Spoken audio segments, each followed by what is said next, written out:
Welcome everybody to our StartEngine webinar. I'm really excited to have you all here. I want to introduce myself first. I'm Howard Marks. I'm CEO of StartEngine. I have 35 years of business experience. You may know me because I'm the co-founder of Activision, a video game company, and plenty of other things that I've done in my career. It's also my pleasure to welcome Kevin O'Leary, who is our strategic advisor. He's a shark, well-known shark. He's also a businessman. He's an investor in StartEngine. Welcome, Kevin. Thank you very much, Howard.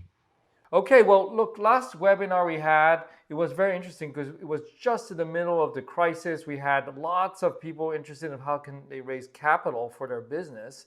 And Kevin was giving us quite a lot of really interesting tips. So one of the things we want to talk about today is what's going on with venture capital? What's going on with money? 2 weeks later, Kevin, what are you seeing? What are you hearing? Nothing's changed. The community, and I speak now, I've been involved with venture capitalists for 30 years. And a lot of capital is put to work over the last 4 years. And most of these funds work on a 5 to 7 year horizon. And so, institutions that invest in VC firms, there's nothing wrong with this model. It's been around for 55 years. Expect to start getting some returns and start harvesting the investments somewhere between 5 and 7 years. We've had this remarkable situation, the pandemic, which has obviously caused some chaos in the global markets. You don't have to hide that, that's a fact. But VCs now and private equity firms and hedge funds who invest in private companies, that's a third asset class that I've certainly been doing business with over the last few years, have a tough choice. Do they put more capital to work, or they decide to take the existing capital they have remaining in the funds, which in many cases are over 4 years old, they're in their fourth or fifth year, and deploy that capital to keep as many of their companies afloat as they can. So it's an inward versus outward looking decision, and I would say right now they're leaning towards inward. In other words, making decisions, tough decisions, Howard, on which ones are going to live and which ones are going to die. Now, they claim that they're looking at lots of new deals, but that is simply not the fact. I've got a huge portfolio of companies that's always raising money in different platforms for different reasons, all the way from equity to debt to factoring of receivables, et cetera. And you can't even get a meeting right now. There's just chaos there as they try and figure out what the new normal is going to look like. But it is not a good time to go to the traditional, I want my term sheet type deal with VCs. It's really, really a difficult time, which is why I say this is going to be the official birth of equity crowdfunding. When people 10 years from now, 5 years from now, talk about this asset class, it was born out of necessity as a result of this remarkable financial crisis we're in. Well, it's interesting, Kevin. You're painting a picture that is pretty dark in terms of raising capital for companies from professionals. But what we're seeing is something different. On StartEngine, on our platform, we're seeing enthusiasm from the general public who are continuing to invest capital in companies. Why do you think that's happening? Why is it different than those VCs who are, in a way, retreating when those investors are doing the opposite? Well, the VC model is different than equity crowdfunding. Obviously a VC is making a decision and generally wants to get at least a third of the company if it's a startup mode. Generally 33%, somewhere between 20 and 33%. It's a concentrated investor. They're obviously trying to get preference shares of some kind, whether it's a ratchet that stops them being diluted or if preference is to get out first at some multiple of what anybody else gets. There's always this concept that we're a VC, we have a big brand, we're going to help you grow your business, but we want a preference of some kind. And that is a model. I mean, I'm not saying good or bad, I'm just saying that is what they do. Very, very rarely do they say, yeah, we're like every other shareholder. We're willing to take common and even non-voting common. That's not how it works. A VC has a time frame and a very concentrated position and very often has an oversized say at the board level. Then you look at crowdfunding. Equity crowdfunding doesn't have any of those attributes. It has aligned interests of people out there that are often customers that get to become equity participants. There are many thousand of them in most cases. There's no concentrated position, and above all, there is no timeline. There's no 4 to 5 years or 7 years where they have to get liquid. There's no preference rights. None of that stuff exists, which is what I really find attractive. You as the issuer have a moral obligation to make money for your shareholders and take care of your customers. You have to do that every day. And that is the platform that's so intriguing. And I think that's why it's working in these crazy times. It works because it's born of necessity. I keep saying that. That's great. Well, we're going to a little later share some exciting news with the audience here about this whole equity crowdfunding life cycle because it's only getting better. And let's talk about the SBA loans. As everybody knows, these loans are maybe available to small businesses. Um, there's a new renewed $312 billion that was voted in. What are you hearing? Are they able to go and get these loans, or is it just a pipe dream? I've actually made many applications for those in my portfolio. And we're in three stages. Some were approved and funded, some were approved and not yet funded, and some were turned down. Um, they are useful, there's no question, particularly the ones where you can have the loan forgiven, but it is not a long-term program. The first 350 billion was used in less than 3 weeks. The second 251 billion is almost completely used now. And so while it's a great program to keep the DNA of a business intact, it is not a long-term funding strategy. And I think, the Fed has done a good job in keeping the economy at least fluid and liquid. But if you're a company that's planning to grow over the next 3 to 5 years, this program is a rounding error and just an asterisk in your long-term goals. I agree. It's certainly not long term, and that's why we're talking about alternative funding sources like equity crowdfunding, which is a very long-term opportunity. Let's talk about some strategies for entrepreneurs here. You have a lot of entrepreneurs here looking at this webinar right now. What do you think they should be doing to adapt and survive? Because we hear strategies like everybody's saying, cut your salaries and do this and that. But what are you seeing and what are you advising your portfolio of companies to do? Because survival clearly is important. What I've done with my team is said, look, let's think long term, and let's also take a chance and start thinking about the opportunity. In chaos, there's always opportunity.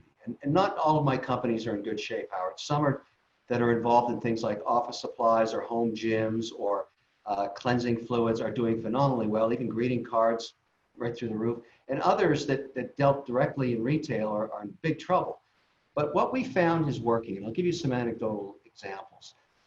When business was the norm, we might have a company that's doing 50% in retail and 40% with Amazon and 10% direct to their customers through a store they might have set up themselves on Shopify. That is a typical company, let's say, doing $1 million a month, $12 million business, a good, entity is humming along. Then all of a sudden, retail shuts down and they lose 50% of their revenue and their profitability, I might add. In normal times, we would have done an email burst as we would each week, making an offer to the customers we sell direct to, and we would have achieved a 2.5% response from that. That's typical, and I've been doing that for years. Lately, which is remarkable, and I think this is stunning, now that everybody in America knows their predicament, everybody is at home and quarantined and everything else, when we send out an email, not to acquire new customers, I'm talking about the existing base that we have. Let's say we have 100,000 names. We're getting response rates back of 15 to 17% because we're asking our customers to help us get through this period, to keep the DNA of our business intact, the product or service they love and use. And we're actually growing a business with them direct in a way that's replacing what we were doing in retail. And I've never seen anything like it. Now, obviously, we make great offers. If we bought, we're saying buy 2, get 1 free or whatever it is we're doing on the offer. But we're doing 2 to 3 of these a week and getting extraordinary response rates because people care about the companies that they were buying products and services from. And so what I'm telling my companies is we're going to communicate 2 ways. With our employees, to the extent we furloughed any of them, we're going to keep talking to them every day about our status. We're going to keep the DNA of our employee base, our human assets, intact, and we're not going to bullshit them. We're going to tell them exactly what's good, what's bad, and what's happening. So they're informed and they feel that we're treating them honestly.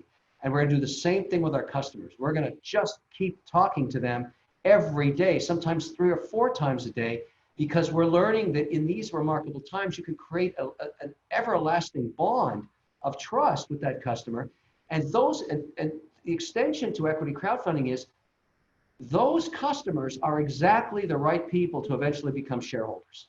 So I think this is one of the reasons there's going to be a huge momentum play in equity crowdfunding, because I'm not the only person that's figured this out, Howard, that speaking direct to customers is having extraordinarily high response rates. Every small business has figured that out to the extent they can do it. And the next step would be, after this is over, well, I want to raise, $1,070,000. Who am I going to go to? The people that know and trust me and love my product or service. That's how it's going to work. So what are you advising your portfolio companies? Because for example, for our companies, we are advising them to go on the offense, get aggressive, raise capital, find new channels, such as, like you mentioned, going direct to the customer and really taking advantage of a situation that is unfortunate. It's not anybody's choice, but really doing something positive about it. What are you telling are you telling them to go raise money, your portfolio? Yes, I'm telling them all of the above. It's not a time to retreat. It's a time to be aggressive and find out what you can do to keep alive. I mean, you know, it's a matter of A, raising capital, B, conserving capital. That's the other thing we're doing. We're making some pretty interesting decisions about reducing our office square footage needs. We think 20% of our staff can work out of home and use technology like we're using now to actually service the company going forward and not even bother commuting anymore. And at least 20% of each portfolio company's employees are interested in that. They're interested in being a candidate for maybe try working for a couple of years from their own homes. We're going to upgrade their internet support. We're going to upgrade their computers. It's still cheaper for us. But of course, equity crowdfunding is more than just raising capital. It's actually communicating with a base of advocates, customers, shareholders, and the overall world that's interested in what your company's doing. It's a new form of communicating. And the big negative against equity crowdfunding that has been on the top of the list of people that say, well, what's the difference between equity crowdfunding and private equity? It's just illiquid. There's no liquidity. You sell equity to people and they can't get out. It's like a cockroach motel. You're in, you can't get out. That's about to all change. Because as you know, Howard, the Jobs Act is going forward with the opportunity to create alternative trading systems. And I'm sure that's not lost on you. I'm sure you're looking at that so that it's a one-stop shop where StartEngine could be, not only help issue, but also help trade. And all of that's coming, which is why I'm so involved in A, your company, B, in this sector, and such an advocate. I've worked in the private equity markets my whole life, and I've never seen an opportunity like this. This is going to be, in the next 5 years, a major force and a major competitor against the traditional venture capital firm for one singular reason that's going to become evident. As soon as we get the liquidity problem solved with an alternative trading platform, all of a sudden, you go to one place, you crowdfund, you raise capital on an ongoing basis, you talk to your own advocates and your customers, so you have a huge diversity of actual shareholders and not a concentrated venture capital firm. But it's the ability to grow that base directly and communicate with customers that VCs will never be able to do. This will become a huge weakness in their model, because when a new company comes on the scene, maybe one born today out of necessity, who knows what it's going to be, and it wants to raise $1 million, and it wants to reach out to customers that maybe it's already started getting, no VC can do that for them. And that's going to be their weakness. Same with private equity. There are big concentrations of capital there, but they can't do anything for you except get you the money. They can't build a community. They can't build a franchise or an advocate with you. And they're very, very, very focused on preference. And I really hate that about it. Well, it's interesting. You brought it up. I've always said in our messages to our customers and investors that we're planning to launch a secondary marketplace where you can actually trade those shares that we've issued. And the great news is we're going to be launching this soon. We haven't announced a date, but it's happening. So all the entrepreneurs here today understand that using equity crowdfunding, you're going to be eventually be able to tell your investors, say, look, you're investing in my future. You're investing to help my company grow. Start with $1 million with the regulation crowdfunding. Soon, one day, by the fall, it's going to be 5 million, the ceiling. But then you can raise up to 50 million, maybe 75 million a year. I mean, and then your investors can trade. I mean, we solved the entire problem. We solved everything, and it's coming soon. And I want everybody to understand that. It is the full package, and obviously, I'm aware that trend is happening. Why shouldn't the largest platform, which is StartEngine, be first, or at least in the top quartile to do it? it'll be a game changer because you basically theoretically have a shelf prospectus. You're issuing as you need it, drawing it down as you need it, and then if people require liquidity, they can get it. And I think that is the nature of a full service market. And it kind of transcends the old model where you have to wait while you're with your third of your company sold to one VC, where they basically decide when you're going public and when you're going to tap liquidity. It's very rare that you have that right to do that yourself without at least consulting them. This is going to put tremendous pressure on that model because if you're an entrepreneur and you want to control your destiny, you want crowdfunding to do it. You want equity crowdfunding. It has the best attributes. And I think it's the same cost in some ways, or in many cases, cheaper. Right. I mean, I've had an investment that I made 20 years ago and couldn't get out, had to sell at a very low cost. Very frustrating to me. I wish that company had access to this trading marketplace that we're going to be launching. That would have made a huge difference in my investment. And I know all the investors out there who are placing their bets would love to have the same thing. So let's bring in, now we're ready to bring in Chris Thompson, who's the CEO of TruBrain. TruBrain is a company that has raised capital on StartEngine. And in fact, even its inception, when they started, StartEngine had also an accelerator arm. And at that point, we also put a little investment in his company. So welcome, Chris. Yeah, thanks for having me on. Hope everyone's safe and excited that Kevin has joined StartEngine. And apologies for the haircut. You know, we talked about supporting small businesses and the email engagement. You take a classic brick and mortar barbershop like Lloyd's at Fairmont down in Santa Monica. I prepaid for my haircut. Obviously, haven't taken them up on the goods, but helping out with cash flow. I'm sure you'll get it soon. So anyway, tell us briefly about TruBrain. Yeah, so I mean, I want to get into it for everybody. You know, we empower people to do their best thinking with brain food from UCLA neuroscientists. And yeah, I mean, we have a number of categories that we play in, nootropics and launching CBD shortly, but it's in a range of categories where we can help out. And we found that to be pretty valuable during this time as well.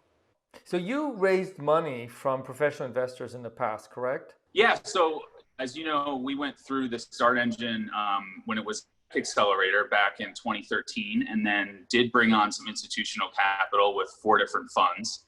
And they've been supportive, and you know, because they do think it's very additive to look at equity crowdfunding, and they're real believers, and we've seen that with a number of other companies as well. So they didn't fight that because having your customers naturally embedded as owners makes a ton of sense, and they were very, very open to that. That's great. So Kevin, Chris is an interesting case study because he first got some VC convertible notes, tried to get more. There was some friction in there because, you know, obviously he had to negotiate with a lot of players. And then I contacted him because I know him well. And I say, hey, well, what about equity crowdfunding? He was resisting it for a while. Well, obviously, if you've issued even converts with an existing entity, there's rights associated with those. And Chris knows that, but he's obviously a masterful negotiator and worked that out. Usually it involves giving up more. You know, that's just the nature of how it works. A better strategy, and I think Chris, looking back, would probably agree with this, is to start your life with equity crowdfunding. Start opening up and forming that relationship, because effectively, if your business is working, you're always raising capital. You don't stop because your valuation continues to grow. You require more capital to fuel growth. And with StartEngine, that's exactly how you can do it. And you're constantly selling to an ever-growing base of customers. It's a perfect relationship. So I'll ask you that, Chris. If you could do it again, would you have avoided the convert and gone straight to an equity crowdfunding platform?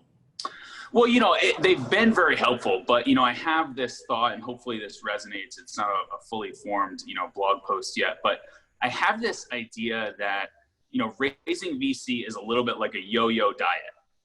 And what I mean by that is, you know, the best way to stay in shape is to always be in shape, is to always be eating right. It's always be, you know, working out.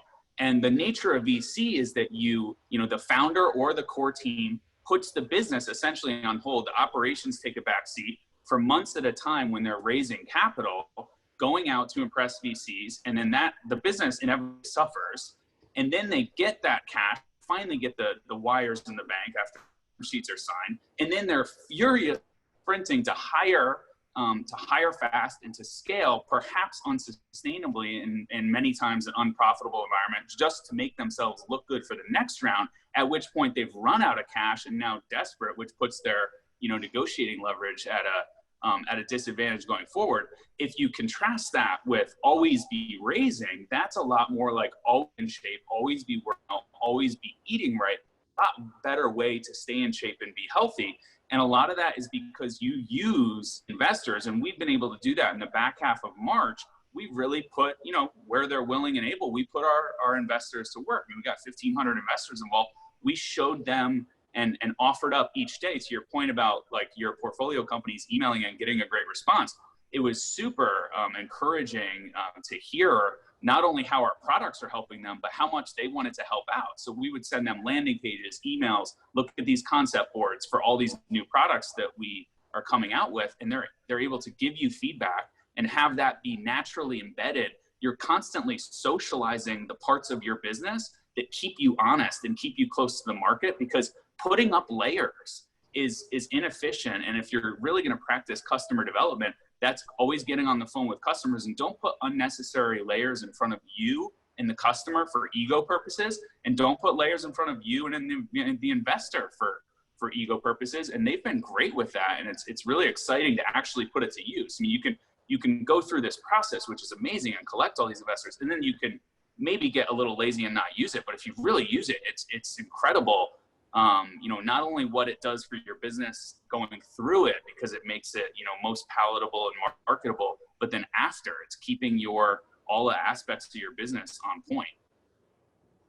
I like the concept that Chris has raised because about community. If I look at my successful entrepreneurs and in a portfolio the size I have, I've got euphoria every day, and I've also got catastrophe every day. I've got 50 plus companies. And the ones that are successful have figured out that if you can form a community of employees, suppliers, and customers that are all sharing the vision, are all in sync, it can be very powerful to get around problems, because you're asking everybody to chip in because they have a vested interest. It's like adding this fourth leg in the table of financing. I love the concept of constantly raising, because that's just part of the community. There are people that are going to be in your environment that are willing to provide capital to grow your business. Not everybody, but the ones that do should have the same status as your prime customers, your prime suppliers, your prime employee. And so great entrepreneurs have embraced this concept of community and have figured out how to, provide a vision and a direction for it, but also serve it. I can't say that enough. When you raise your first dollar, you are never number one again. You are always have a master in front of you, the person that was willing to take risk and give you that capital, and you service them for the rest of your life. That's how it works. And you're happy to do it because they provide you personal freedom one day. That's the symbiotic relationship we're talking about here, and understanding your position as an entrepreneur in it. And Chris has done exactly that. That makes total sense. But equity crowdfunding provides a new definition of community, a capital community for you that is far more interesting and diverse than a traditional private equity firm or venture capitalist. And I feel guilty bashing them because I've raised billions from them, but I don't mean to bash them. I'm just saying times are a-changing. It's a Dylan song. He saw it in the 60s. I'm seeing it right now in this decade. Times are a-changing when it comes to raising capital, and there's nothing anybody can do about it except take advantage of it. Equity crowdfunding will be as big as all the other capital raising platforms. Just give it 5, 6, 7 years and watch it happen. Well, that's very exciting. So Howard, I wanted to add to that real quick just before I forget. So it's really, I know, Howard, you love to always be raising, and I think that's right, but it's almost like really, building a moat as your sort of community network, your investors and your investimers, if you like that term of, taking your customers and making them owners and investors, that really becomes the moat. So it's almost like always be engaging with the investors. Because for the entrepreneurs out there, they're going to get on the platform, they're going to get their raise up. Their raise might not always be open, so they might not always be raising in terms of actually taking funds in, but they will always be engaging with that community and not having layers. And to Kevin's point, it's not, because we're not bashing VCs, it's just the model, right? VCs, it's slow too, and it's very helpful to have, do a full quarter, put together your slides, have that big board meeting where everyone gets their thoughts out, but that's also not real, like incredibly practical. If you put a filter that says, what's going to help me right now, it's incredibly practical. Well, give me feedback on this landing page, on this email, on this product, on the way we're describing it, maybe even on the formula to test, which is stuff we do. That's incredibly fast and like no frills and low friction and fast turnaround. And to have that, you have to have a large network, because if you have 3 VCs, they're not going to be available at that time. That's not how the model works. Right. I agree with you, Chris. Thank you so much for participating. I think we're ready now to take some questions from the audience. Max, who handles this, is going to bring in some people. And we'll leave your microphone on, Chris, because it's possible that you could add some color to some of the questions of our audience. We have hundreds of entrepreneurs who are participating right now, which is very exciting to see. So the first one, we have Michael Araden. Hi there, how are you guys? Great. Great, so my question for both of you guys was really focused on the applicability of doing this kind of thing for B2B. I see a lot of B2C companies on the platform. I've been investing on the platform since 2017, including in StartEngine, so I'm a total believer in what you guys are doing. But what I'm trying to understand is we've launched another business out of our legacy manufacturing business in the building products categories. We've patented a product that solves for the sealing in of windows and doors, installing it in less than 20 seconds. So as I'm thinking about using your platform for that kind of product, what I wonder is what's your guys' view on B2B versus B2C for this kind of fundraising? Well, I'll take a stab at it first, and Howard, you can address it as well. It's not so much as it's B2B or B2C. Obviously, the advantage of B2C is you've got more customers in a consumer model to go and pursue to become shareholders. But on a B2B, what matters more, as far as I'm concerned, on the platform is how simple can you make the presentations that people understand the investment opportunity. It's the classic Shark Tank problem. If you can't explain what it does in 90 seconds, you're dead. You're just 100% dead.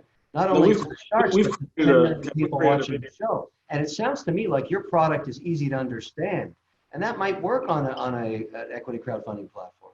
Yeah, we've created a video that shows the installation. It's a 30-second video to make it that easy. So we think it's very simple. Well, look, Michael, we have lots of B2B companies. Probably half of the companies on StartEngine today are B2B companies. They are not selling direct to the customer, and they're doing great. We have energy companies. We got different manufacturing companies. It's actually working really well. So I think it's well adapted to it. However, as Kevin was saying, the presentation is key.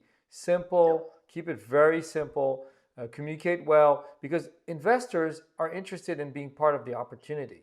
And if the opportunity is compelling, here we go. Well, Michael, thank you for your question. Let's get another question from the audience. In the meantime, Kevin, so when we are talking about the trading platform, we're not announcing when we're going to launch it. That will let that happen. What do you think is going to happen once something like this is available? What's going on? What's going to happen is companies that have gone through multiple rounds of financing are going to use it, because they'll start small, but they'll start to provide liquidity. It's also, the advantage of liquidity, or at least the trading platform, is a mark-to-market pricing that happens every time a share trades. And that's good and bad. Sometimes the price is up, sometimes the price is down. But people that are being asked to invest in round after round as a company grows take a lot of confidence that there's a mark-to-market mechanism of 2 independent arm-length shareholders making a purchase and selling decision. And that is the true value of an alternative trading platform. That is the essence of how you value a company, and there's no debate about it. If the shares were trading and they're liquid, you have something to look at, and that's what I think is so interesting for this space. And of course, it takes away that age-old criticism that equity crowdfunding is basically private equity. It's not truly a liquid investment asset class. Yeah, you're absolutely right. So we have Paul McGill who would like to ask a question. Go ahead, Paul. Hi, I was just wondering that how well suited do you think is equity crowdfunding to sectors like biotech and medtech or agtech and food tech? You know, I believe these are not the traditional industries that have been raising on equity crowdfunding. So most of the stuff has been related to consumer tech or, you know, as you were discussing, B2B. So how well do you think would these kind of businesses be suited, which also have a much longer lead times to market? How well do you think would these be suited to raising on a crowdfunding platform? Well, I'm glad you asked that question, Paul, because we have one company on our platform that is a biotech company, and they're doing actually right now some COVID-19 testing kits. So the good news is actually it is fantastic for biotech because someone who wants to make an investment may be the person who's benefiting from the solution this biotech company is going to be providing. So, you know, these investors are dying for a cure, and they love investing in things that would be directly related to them. And that's true for a lot of the other tech things you mentioned. But Kevin, what do you think about his view? What is your view on this? I don't think that equity crowdfunding has any sectoral bias. There's no reason that any company in any sector can't use the platform. The key to equity crowdfunding, though, is the ability to communicate the investment opportunities I just spoke earlier about. But, you know, in my own portfolio, I have two positions in medical molecules that are very long-term investments. Companies have raised capital for a decade. One's in stroke and one's just started in using microdosing psychedelics as medicine. MindMed's the name of that company, and Nono is the one in stroke. But they're long-term investments. I understand conceptually what they do and why I'm investing. I'd love to be part of a stroke solution. And of course, I'm very interested in microdosing. I think it has some very interesting anecdotal outcomes that I want to see tested by real trials, which is why I'm invested in MindMed. But I actually think it works for any sector as long as someone can communicate the investment opportunity, because that's what the platform is. It's an open cry forum for opportunities, and investors shop through the sectoral and specific company offerings and make decisions based on their understanding of what the opportunity is. Right. I mean, Chris, you actually did some advertising to get those investors, and you were proposing an investment in a company that actually is doing some R&D, correct? Which one are you talking about? TruBrain, for TruBrain. Oh, yeah, sure. Well, we obviously, you know, and going through the Reg CF process, I did want to mention that, you know, it's really helpful to what we learned coming out of it, working with David and the team at StartEngine was, you know, a lot of times you'll uncover telling your story and communicating, like Kevin said, you know, how can you communicate your offer, whether it's B2B or any, you know, we're obviously B2C, but, you know, any company, it's how do you market and tell your story the best. And what we learned after is a lot of times StartEngine provided a really fresh view, and they were better than we were at some aspects of our story at marketing it to, you know, you clearly have pattern recognition and familiarity with what these crowdfunding and retail investors look for. But even beyond that, it's really a bolt-on extension of your marketing team to be able to communicate your story and the pieces to your business, sometimes better than you can alone. And we've taken that effort forward in other things, just as a rallying cry of, oh, remember how well they described this and this, because a lot of times we get caught up, you know, you get close to it and you get in your own business, and we're very science-based. And so a lot of times that isn't super palatable to customers and external. So that was like a really big help. That's great. Thank you, Chris. Let's bring in another final question. We have Jason Brent who's joining us. Go ahead, Jason. This is my son, Elijah. Hey. Nice to see you. My question is focused on this Reg A+. We're actually planning to launch on StartEngine in a couple weeks. We've got a film. We made friends with Jason Brown, by the way. My question is, hypothetically speaking, if we do well And in 2.5 months, we've got our 1.07 million. How soon in that process do you guys recommend that we start the Reg A Plus? I'm a little bit intimidated by it. It's a lot more work. Well, I have to tell you, Jason, that clearly you have to, if you're successful as a regulation crowdfunding, which you probably will, you need to start the Regulation A sooner than later. And the reason is because you have this momentum that you can carry from this $1,070,000 raise that you've created into a $5-10 million raise next. So you're getting the benefit of being an experienced equity crowdfunding person by then. You're really, this is your dry run. You're going to get good at this, and you want to carry that momentum. We see a lot of deals, even recently, that went oversubscribed, and it's frustrating that they can't announce very soon after, hey, by the way, we have a Regulation A offering. It's available. We do that for ourselves, by the way. We filed for a new Regulation A for StartEngine, for the StartEngine investors. It's very exciting. We're not wasting any time. So work with the team at StartEngine to talk about when it's appropriate to do it. It is a lot of work. Unfortunately, we haven't found a way to make it easy. But you know what? Everything is a lot of work. I mean, being successful as a business person is a lot of work. But embrace it because it is a solution that actually works. Well, I think the bad news is it is a lot of work. The good news is that work is not only applied to the raising. That would be the only thing I'd say, because that's what we really found is it helps you improve a lot of aspects of your business going forward, just based on the nature of how you would prepare, both from an auditing, accounting, and those things. It's good to have those things done anyway, so there is upside that it's not all just work that goes to the raise and only the raise. I was going to say that it forces you to do something which is a good discipline. You're going to go to a Series A, you're going to have to get good compliance, good accounting, good legal, and you're going to have to live with that forever. It's just going to be part of your plan. And that's what happens when you grow up. You have to deal with that, but you also have to find firms that are efficient, low cost, but do a great job, particularly in compliance. When the thing that as you grow a business, I don't care what sector you're in, you want to make sure you're always compliant, that you're always filing correctly, that you're always doing your taxes, you're also doing all of your regulatory filings. It's a competitive advantage to do that, because when you stay in good terms with all the regulators and compliance, you're able to constantly attract capital. Once you get a track record doing that, it actually makes your valuation even higher. That's the way I look at it. I always tell people that are going into the journey of becoming public that staying compliant is actually a huge feature. It's a massive feature because it gives confidence in the public markets that you know what you're doing. And it actually helps you grow your business even faster. So I say good luck with it, but don't ignore it.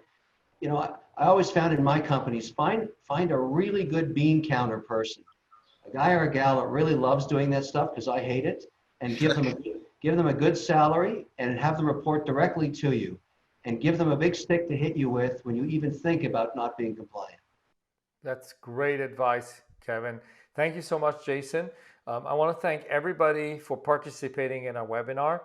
It's exciting to see the interest out there, the numbers of entrepreneurs who want to raise capital directly from the general public.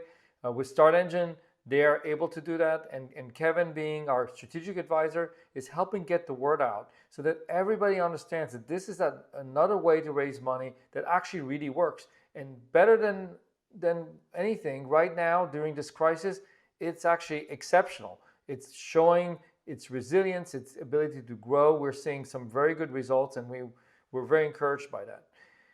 Great. We're done with the webinar and look forward to joining another one in the soon. Thank you, Kevin. Thank you, Chris, for participating. Thank you, Howard. Right on. Thanks for having me.